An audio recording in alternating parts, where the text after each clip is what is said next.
Hey everybody, welcome back to Double D Vintage Baseball Cards. My name is Dylan. I got some thoughts I just wanted to put out in the YouTube universe.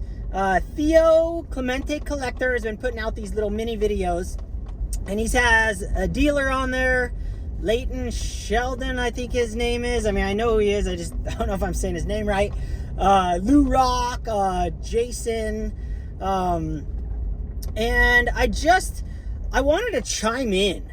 So my thoughts have been kind of late. What's the difference between a dealer's opinions and a collector's opinions? And I've been really thinking about that a lot lately, and I've kind of come to the conclusion is that when a dealer's looking for cards, they're looking for cards to sell in the moment, in the market that is today. Not a market that is 5 years from now or 10 years from now, but they're looking for, like right now, high grades are hot. They're big time. 10 years ago, the discrepancy between a PSA 7, 8, 9 was not crazy radical. The time to be a high grade, dare I say, investor, collector, was the past. That time has come and gone. Those guys were rewarded for their efforts. For guys like Greg's dad, Mr. Miller, guys like that were ahead of their game. They were ahead of their time. And even me just collecting PSA 7s, it was just a natural thing because I wanted sharp corners and pack fresh cards. So I bought PSA 7s. And today those cards are still on fire.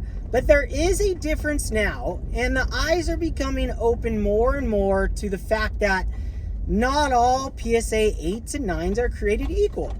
But PSA 9s, for the most part, like Jason said in his response on Theo's video, which was well thought out. I thought it was fantastic. Always has research to go with this stuff. But most PSA 9s look like PSA 9s. They look glorious. Now, there's definitely some that are miscut, not miscut, but diamond cut. But they're not, I don't think there's an ugly PSA 9 out there. But there's definitely plenty of PSA 9s that should be 8s and some that should be 7s. So to me, the difference between a PSA 8 and a PSA 9, the price is absurd. Absolutely stupidity, doesn't make any sense. And when you're a dealer, like Leighton, when he answered that question, in my opinion, in my thoughts, he's answering it because he's a dealer. When he's buying a high grade card, you're kind of, I feel like you're biased towards the moment in time, in a shorter period of time to hold that card. So just like when a dealer picks up cards, he's looking to sell it right away. He wants to flip that thing as fast as possible. Even dealers that are collectors, maybe they slide a certain card in their collection, which I know for sure that happens. And I would do the same thing if I was a dealer. And I think this is, correct me if I'm wrong if you're a dealer out there, but if I'm a dealer and I find the most beautiful example of a lower graded card, one that should not be in that slab, I'm putting that in my collection. I'm saving that for the future when those cards are going to be worth a lot more. Now, the gap has been closing on like the giant cards, the iconic cards, mainly the pre-war stuff in the lower grades, like that Babe Ruth PSA 2 that sold for more than a PSA 5. The gap is definitely closing, but there's still a giant gap to be filled between a really good looking lower graded card and a high grade card. The gap is still ginormous, and I think there's a lot more room for that gap to be filled. And I think that's what the future holds. And this topic for me talking about is literally just more me thinking a dealer brain versus a collector's brain. It's a shorter time period for a dealer to look at a card. So when high grades are hot, you want to buy high grades so you can resell them as fast as possible. And for me, I look at a long term.